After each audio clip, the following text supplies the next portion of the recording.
اللهم استرنا تحت الأرض وفوق الأرض ويوم العرض عليك يا رب العالمين آمين. ازيكم يا جماعة؟ عاملين ايه؟ يا رب تكونوا في أحسن صحة وأحسن حال. ربنا يبارك فيكم، ألف مليون شكر على كل من ساعدني بكلمة وجبر خاطري، ربنا يجبر بخاطركم. عاملين ايه يا جماعة؟ النهاردة هنعمل مع بعضنا، هنغسلوا التلاجة. معلش إذا كانت التلاجة بابها مكسور أو يعني شكلها ما يعجبكمش، بس يا ريت محدش يجرحني بكلمة. والله شغالة وزي الفل وستر عليا، بس ليها 3 4 أيام مش عارفة ليه هتنزل مية كتير كده وبتفصل وحديها. ممكن عشان يكون الباب اتكسر فبيهرب، يعني مش عارفة. على العموم هنغسلوها مع بعض وهنكمل حكاوينا مع بعضينا. وهنقولكم يا جماعة الخير، يا ريت تدوني رأيكم. أنا يعني في ناس كتير قالوا لي إني يعني شتموني وبهدلوني، يعني إن بنحكي وبنفضفض معاكم. فأنا قلت يعني ربنا يكرمني بس يوسع عليا ونمسك قرش في إيدي. أنا ابتديت ننزل على التليفون، يعني إن هنعمل خبيز وهنعمل طلبات زي كده. لو جاتنا أي طلبية أو أي حاجة هنصورها لكم، ولو عملت أي حاجة للعيال في البيت برضه هنصورها لكم. يا ريت بس توقفوا معايا وتخلي مشاهداتكم زي ما هي، ما تبعدوش عني يعني، وتوقفوا جنبي عشان ربنا يجعلكم سبب خير ورزق ليا. حبايبي والجماعة اللي بيسألوني، أنا ساكنة في بيت في شقة واحدة، يعني أنا وبنتي. الأول كنت ساكنة في بيت العيلة أنا ومرتي التانية، بس يعني الحمد لله ربنا كرمني. كان أبويا ربنا يبارك فيه وأمي وأخواتي تشاكلوا معاه، قالوا لازم هي تستلقى لها مكان برا. والحمد لله يعني قاعدة في شقة إيجار. شقة حلوة، 3 أوض وصالة، بلكونة حلوة، والراجل مسرمكها، عاملها يعني سيراميك وكويسة وزينة. ممكن عفش تكون قديمة ما تعجبكمش، بس الحمد لله ستران ولماني الحمد لله. ممكن الغطا والفرش بتاع العيال يبقى قديم برضه ما يعجبكمش، بس برضك الحمد لله أحسن من غيرنا بكتير.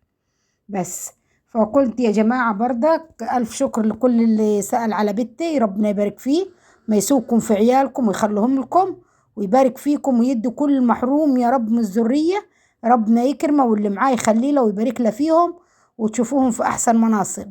وآخرة الصبر جبر، والله العظيم أنا بنتي دي صبرت على قد ما يكون، والحمد لله ربنا جبر بخطرها وكملت تعليمها. وإن شاء الله إن شاء الله عشمانين في ربنا إن هو هيوقف معاها مش هيسيبها، لأن هي عذبت كتير يعني واتبهدلت كتير.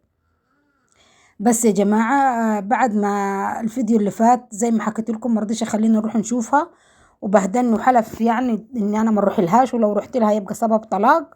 اخواتي قالوا خلاص ما تجيش، ويعني بس ما كانوش يعرفوا، مرضيش نحكي لهم عشان ما نشيلش نفوسي زيادة عن اللزوم.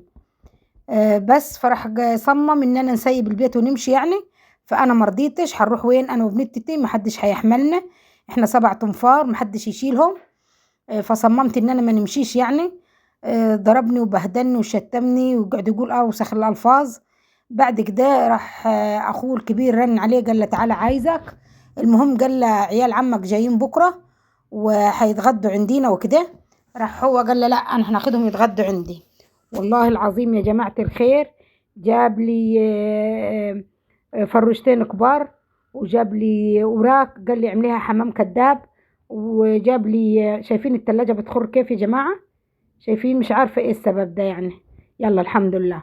وجاب لي بطاطا قال لي اعمليها صواني. الحمد لله يعني ما يشكر في نفسه الا ابليس. انا ست بيت شاطرة، بنعمل من الفسيخ شربات، يعني ده بشهادة كل الناس، والحمد لله كل اللي بياكل عندي حاجة بتعجبه، ويعني مش خايبة يعني، بندبر نفسي بأقل الأمور. بس فجاب لي الطلبات، وجاب حلويات يعني فاكهة، وجاب لي برضه كيس بسبوسة، وعملت كيكاية. الحمد لله يعني معروفة في العيلة كلها يعني إن أنا ربنا كريمنا الحمد لله، بنعمل كرومبو ونعمل المحاشي ونعمل المخروطة والسكسكية والصواني إذا كان بطاطا بس بالبشاميل، وإذا كان أي حاجة تخطر على بالكم بنعملها الحمد لله. ده فضل وعدل من ربنا يعني. وعلى رأي اللي قال بنعمل من الفسيخ شربات، وأي واحد فيهم بيكون عنده عزومة يعني بيجيب لي الطلبات وأنا بنعملها. ساعات يعني في ناس بتجرمز عليا بالكلام، يقولوا ودوا لها عشان هي خدامة. لا أنا مش خدامة ولا حاجة، بس برضك لما بتعملي حاجة لحد يعني هم بيبقوا إيه، سلايفي يعني او اخوات جوزي او حريمهم وكده. فلما بنساعدهم برضك يعني على رأي اللي قال له ليلتك سعيدة يا ضيف، قال له عليك وعلى عيالك، يعني يا ريت تكونوا فاهمين قصدي. المهم جاب لي الطلبات، عملت حمام كذاب، وعملت طواجن بطاطا بالبشاميل، وعملت كيكة، وعملت بسبوسة. يعني خدت اليوم من أول مدعكة كده، والله العظيم وقلبي بيتقطع على بنتي، يعلم بيا الله ربنا. رغم ان اخواتي طمنوني، بس بعيد عن العين، على رأي اللي قال بيبقى مشغول اكتر من اللي شايف. يعني العيان لما يكون قدامك ارحم ما تكوني انت مش شايفاه.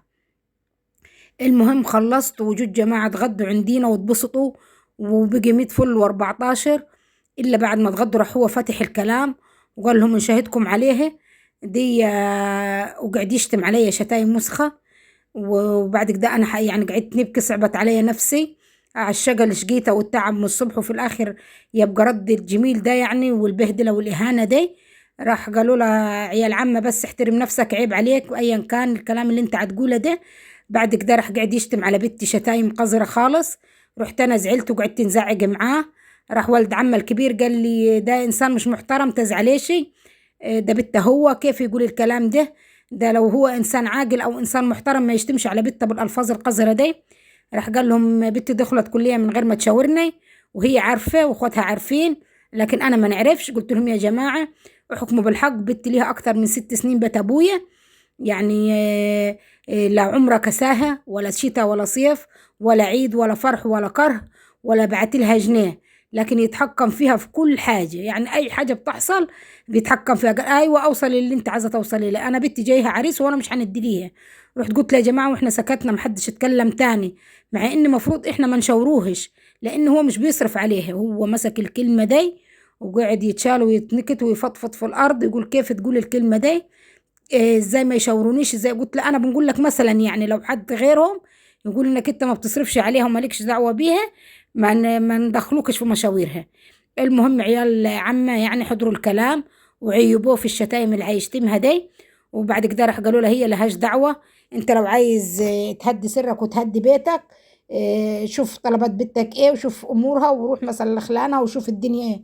قال ابدا ما نروحش. راح ولد عمه الصغير قال له ده اقل عمليه دلوقتي تصرفي لها 3000 و4000، بنتك اللي عملت العمليه دي بعت لها قرش انت؟ قلت لهم والله حلف عليا طلاق ما نروح. راح قاعدين الناس والجماعه، راح قال له طلاق تاني ما تقعدي في البيت الليله دي. انا خدت الكلمه عادي، يعني ما كانش في حاجه، خدتها يعني وقت زعل وكده، وقعدوا الجماعه يتكلموا معاه.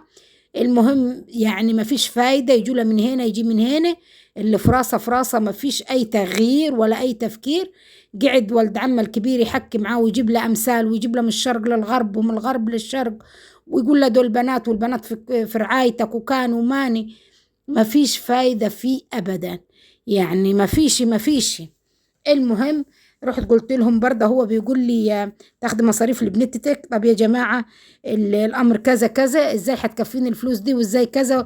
وحكيت لهم برضه. راح قالوا له لا، انت ملزم ببيتك وبعيالك، هي لهاش دعوة، تعرف كيف هي تقضي نفسها بالكلام ده. قلت لهم انا معايا البنت بياخدوا دروس فيهم بنتين توأم، فيحسبوا لي الدروس بس وحدها كام. المهم راح قالوا له هدي سرك وخليك ماشي زي ما انت ماشي، وهي راضية بقليلها يعني. هيك بتجيب لها ما بتجيب لهاش واحد. بس راح قال لا انا بنجيب على طول، وكل يوم والتاني بنجيب لهم. طبعا انا ما قدرتش نكسف قدام عيال عمه، فولد عمه الكبير بيقول ايوه بيجيب لكم، قلت له ايوه بيجيب لنا. لان يا جماعه مهما كان يعني انا كل زعلتي وكل شكلتي معاه مش الوكل والشرب. ليه؟ لان زي ما بيجيبش ساعات بيجيب. يعني عزومة زي اللي اتعزمت دي فضل منها خير كتير، كل متى وقعد لتاني يوم، وكلوا مثلا من الحلويات وكلوا من الحاجة دي. أي نعم بتبقى عزومة بس برضه يعني خيرها في البيت، فاهمين قصدي؟ يعني الضيف اللي هيجيك مش هياكل كل حاجة. أحيانا بيبقى هو قاعد في البيت برضه يجيب كده، بس هو في خصلة وحشة، إن حتى لو جاب حاجة ياكل هو الأول وبعد كده إيه يدي العيال. فعشان كده يعني ما رضيتش برضه نتكلم في المواضيع دي قدام عيال عمه، ولا نقول كان ولا ماني. قلت لهم بس شوفوا لي حل معاه. راح ولد عمه الكبير قال لي معلش يعني طول ما حلف على موضوع البيت ما تروحيش، وادي كده كده الاجازه جايه تبقى تروحي. راح حلف تاني ان لا اجازه ولا غير اجازه. راحت امه في وسط القعده كده، راحت قاعده تاخدوش عليه، ده عيل سفيه، كل كلامه حلفانات وبتاع، ما خدوش عليه، ده امه. بعد كده برضه قاعد يزعق مع امه ويتكلم كلام مش كويس يعني، وقال لها انت مشجعاها وانت مخليها تركب عليا وتعمل، ده هي عامله نفسها الراجل، ده هي مش عارفه ايه. المهم راحت سكتنا وخلاص وشربنا الشاي. وبعديه كده بشويه راح فتح الكلام تاني برضه، قال انا البت دي مش عايزاها تدخل بيتي تاني. بعد كده بعديها بساعة تانية راح رجع قال لا أنا عايز بنتي يجي. يعني أنا مش عارفة نقول إيه يعني. حتى ولد عمه قال له أنت مجنون، كل دقيقة برأي، كل دقيقة بكلام. أنت طب كيف نمسكوا لك كلمة، كيف نعملوا لك على كلمة. المهم راح قال ما فيش حد بيستغنى عن ضنا، أنا عايز بنتي. إلا ما فيش دقيقة كده ورحت البت الصغيرة اداها تجيب علبة سجاير وتجيب لهم باكو معسل، راحت وقعت منها ال100 جنيه، نازل فيها ضرب لما موتها قدام الناس الغريبة. راح والد عمه يعني زقه كده وشتمه وقال له ايه ال100 جنيه يعني اللي احنا بنتكلم. راح جيراننا عيل صغير كانت بنتي خبط الباب، قال يلقيها على السلم، يعني هي ونازله على السلم، هي قاعده تبكي، قالت يا ماما انا خفت على السلم، ولما قعد يزعق وكده فما خدتش بالي ان الفلوس وقعت. المهم جبنا السجاير وجبنا عملنا المعسل للناس. وبرضه هو ايه مش طبيعته، يعني انا بنعرفه لما بيبقى قالب او بيبقى ناوي على شكل، بيتلكك على اي حاجة ويتزلق على اقل سبب. بس قعدوا الجماعة تقريبا لغاية الساعة 8 او الساعة 7 المغرب. وبعد كده راح قالوا ايه خلاص يعني احنا مروحين، لان هم ايه في بلد، يعني في بلد بلد جنبينا، بس بياخدوا ايه تقريبا ممكن ياخدوا لهم ساعة ونص مواصلات. بس هو بيت ابوه في البندر واحنا ساكنين في قرية يعني كده في بعيد من بيت ابوه. برضه اخواته راح مشوا بعد ما نزلوا وهو نزل معاهم. لمينا الملقى انا والمتة وغسلنا المواعين مكان الوكل. طبعا عارفين لما بتبقى في عزومة في البيت بتبقى الدنيا مدعوكة كيف. وروقنا مطبخنا وروقنا دنيتنا، وقلت ايه مش هيجينا تاني يعني، خلاص نزل معايا العم ما هيبيت هناك وخلاص. المهم خلصنا دنيتنا ولمينا شقتنا، إلا لقيتها على الساعة 9 كده 10، يعني مش عارفة الوقت كيف بالظبط عشان ما نبقاش إيه بنكذب عليكم. لقيتها جه وراح داخل، يعني داخل وشه مقلوب. الله أعلم هم تكلموا معاه في الطريق، الله أعلم قالوا له إيه، الله أعلم ما تكلموش، يعني ما نعرفش اللي جرى إيه، بس جاي شكله متغير. راح قال بصي خلصتوا اللي وراكم، قلنا له ايوه. راح قال يلا لمي بنتي تكون مشي ما تقعدش هنا. قلت له ازاي الكلام ده، قال ايوه انا قلت ما تقعدش. قلت له انا وانا قاعده في يعني احنا عندنا هنا نقولوا ايه في السرايا السلام عبد الله، كل يوم والتاني تقول لي يلا تقول لي يلا. انا مش ماشي، انا قاعده في بيتي انا وعيالي، لو انت مش عاوزنا خلاص روح اقعد في بيتك التاني وسيبنا واشتغل بقى، انت بتطرديني من بيتي، انت كذا انت كذا، وخرب الدنيا وبهدل الدنيا. رحت قلت له لا انا مش هنمشي. المهم قعد يزعق ويهلل، وراح مسك الهدوم رماها في الصاله بتاعته وبتاعت البنت من الدواليب. الشقه اللي كانت زي الفل اتقلبت في دقيقه. عنده اوضه البنت انا مكسره، يعني الدولاب بتاعها مكسر، اول ما مسك الظرف كلها راحت واقعة في الأرض، والهدوم بقيت الأوضة خرابة في دقيقة، بقيت الأوضة خرابة والهدوم والدنيا كده، يعني فعلا الخراب في ثانية. وراح رامي لي هدومي في الصالة، طلعها من الدولاب قال يلا شوفوا لكم شنطة ولا كرتونة ولموا هدومكم دي وامشوا. قلت له طيب نمشوا في الصبح. قال لا تمشوا دلوقتي. قلت له نمشي دلوقتي ازاي بالمدة دي نروح بيها فين. قال انا قلت تمشوا دلوقتي يعني تمشوا دلوقتي، والله لو قعدتوا في البيت لنموتكم. المهم حاولت نكلم اخوه او امه او اي حد يجيني يعني. راح واخد مني التليفون، خد مني التليفون وخد تليفونه هو، فما لقيتش اي وسيله يعني ان توصلني باي حد. وبعد كده يعني انا مش مختلطه باي حد من الجيران خالص خالص، ولا بنكلمش اي حد من الجيران بس غير صباح النور صباح الخير، او مثلا قابلهم على السلم ازيكم اهلا وكده، لكن زياده عن كده ما فيش خالص. المهم بقي يهلل ويشتم، وزاد عن يعني زاد عن حد خالص خالص. وبعد كده راح ضربني، رحت خفت يضرب البنت ضرب واعر يعني. قعد يشتمهم برضه وضربهم، بس ايه يعني ما خلتهاش تمكن منهم، انا كنت ناخد الضرب مكانهم. بعد كده قلت لهم خلاص يا بنات يلا بينا لموا الهدوم ويلا بينا. جبت كانت عندي شنطة اللي هي الشنط السوداء دي، لميت فيها هدومي انا وبنتتي. وبعد كده قلت له خلاص احنا ماشيين، يعني على اساس ايه، يقول خلاص اقعدوا او كده. راح قال يلا غوروا في 60 داهية. قلت له طب اديني فلوس، انا ما معيش فلوس نركب ولا انا ولا بنتتي. راح قال لا ما معيش فلوس. ازاي نمشي بالبنت دي في الليل من غير فلوس، انا مش ماشيه. بيجي يزعق. قلت له طب اديني تليفوني حتى نتواصل باي حد او نكلم اي حد. قال لا التليفون مش هتاخديه تاني، وفي بيتي مش هيقعد تليفون تاني طول ما التليفون بتكلمي بيه بنتك. طول ما التليفون بتكلمي بيه بنتك مش هنخلي ليكي في البيت ولا دقيقة تاني. يهديك يطيعك يا اخواننا، كاني ماني ما فيش ابدا. قلت له طيب انا هننزل دلوقتي من غير فلوس، عايزه ان انا اوصل لاي حد، هتديني حتى التليفون نرن على اخوك او اي حد يجي ياخدنا حتى لغايه ما نوصله. قال لا، طول ما انت اخترت بنتك واخترت ان هي اه تمشي كلامها وتقعد هناك وما تجيش. قلت له طب قولي لما انت مبهدلنا احنا هنا نجيب بنت تتبهدل اكتر واكتر، يرضي ربنا ده؟ بدل ما يبقوا مثلا هن بس دول المتبهدلات، يبقوا هم وهي يعني هي قاعده مرتاحه. بس راح قال مرتاحه ازاي؟ مش المهم ما نطولش عليكم في الكلام. رحت انا لما بنتتي ورحت نزلت يا جماعه. مشيت الشارع لغايه اخر الدنيا بارد. الدنيا برد وانا معايا طفلة صغيرة بترضع. المهم رحت لفيتها وخدت البنت نزلنا احنا ماشيين في الشارع، وراح هو قفل علينا باب الشقة وهو قاعد جواها. المهم رحت جا في وداني كلام مرت اخوه لما قالت احنا ما نربولاش عياله وكانوا ماني. طيب وبرضه في بيت ابويا مرت اخويا قالت لاختي ده هي بتعمل كده بالعاني وتجي تاخدي لها بالشهرين والثلاثه عشان توفر لجوزها فلوس. اختي قالت لي الكلمه، يعني قالت لي مرت اخوك قالت كذا كذا كذا.